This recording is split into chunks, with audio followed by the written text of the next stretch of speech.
آمن الرسول بما أنزل إليه من ربه والمؤمنون كل آمن بالله وملائكته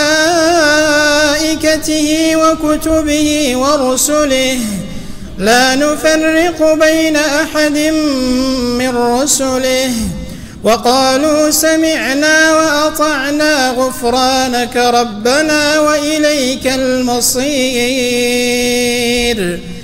لا يكلف الله نفسا إلا وسعها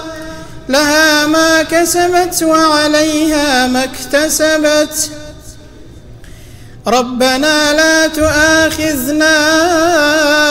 إن نسينا أو أخطأنا ربنا ولا تحمل علينا إصرا كما حملته على الذين من قبلنا ربنا ولا تحملنا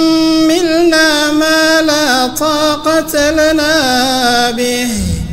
واعف عنا واغفر لنا وارحمنا